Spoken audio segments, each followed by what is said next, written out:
Salut, c'est Cyril, je te rejoins à nouveau pour te faire une vidéo. Donc aujourd'hui, ce que je vais faire, c'est que je vais te faire une petite vidéo où je vais te partager en fait le témoignage d'un correspondant algérien avec qui je communique depuis déjà un petit moment sur les sujets qui nous intéressent sur la chaîne, la spiritualité, l'islam, la spiritualité en islam, etc., etc. Et donc du coup, il a décidé en fait de m'envoyer un petit témoignage et puis déjà de me le partager à moi, puis éventuellement de vous le faire partager à vous. Et du coup, moi, je me suis dit que j'allais vous faire partager son témoignage parce que je le trouve intéressant, je le trouve intelligent et c'est une personne qui gagne à être connue. Donc, on est parti avec ce petit témoignage de notre ami algérien qui va se présenter lui-même. On est parti.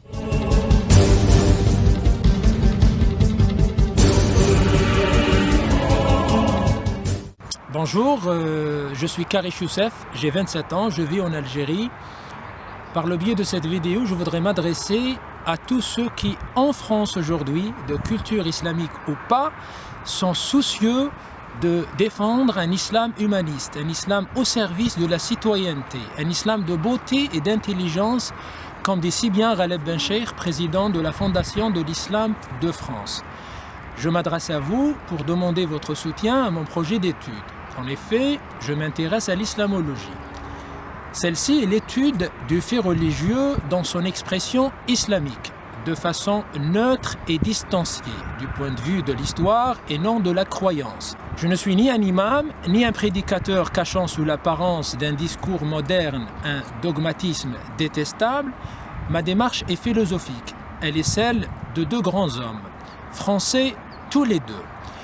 Le premier était un Algérien d'abord, Mohamed Harkoun. Il était professeur de l'histoire de la pensée islamique à la Sorbonne, un érudit d'une exigence intellectuelle et d'une impartialité telle qu'il était incompris des deux côtés. Du côté occidental, on l'avait même surnommé l'imam d'Amsterdam, une ville où il était professeur au début des années 90. Du côté musulman, des musulmans, et même beaucoup de musulmans, voyaient en lui un hérétique, un apostat, alors qu'il avait un double souci.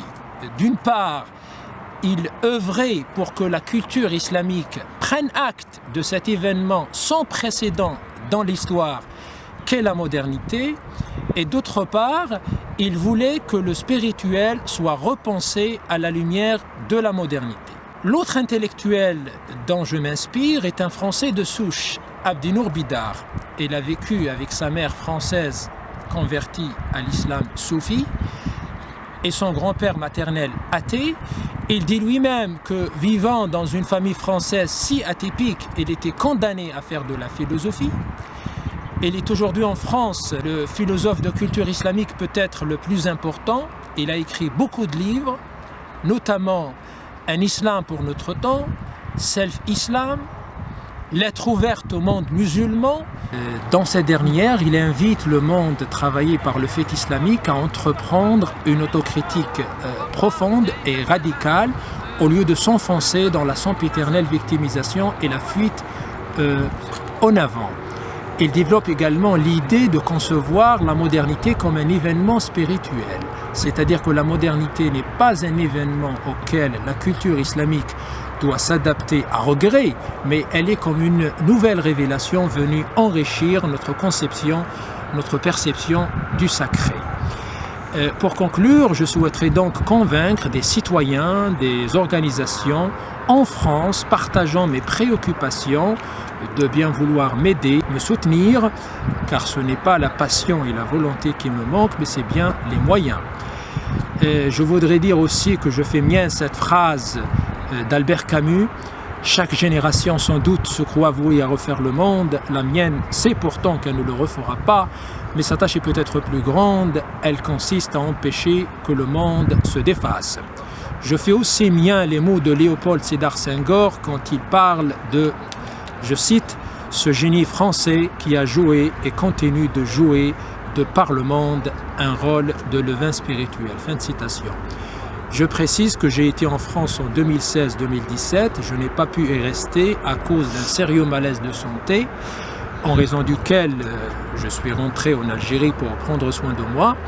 Si tout se passe bien cette fois-ci, je devrais être de nouveau en France en septembre 2020. Pour me contacter, voici mon adresse électronique Korichy3, Korichy 3 @gmail.com. Merci. Voilà ce témoignage. Écoute, j'espère que tu as aimé ce témoignage, j'espère que tu as aimé cette courte vidéo. Moi, comme d'habitude, je vais t'inciter à aller sur le site Lire pour se libérer pour avoir de nouveaux conseils de lecture, pour avoir de nouveaux extraits de lecture. Je te laisse également nous retrouver si tu le souhaites en podcast, si jamais tu n'as pas forcément le temps de regarder les vidéos. Tu peux également aller nous rejoindre pour discuter en toute intimité sur notre réseau Discord. Je te dis à tout de suite ou à très bientôt. Ciao, ciao. Salut.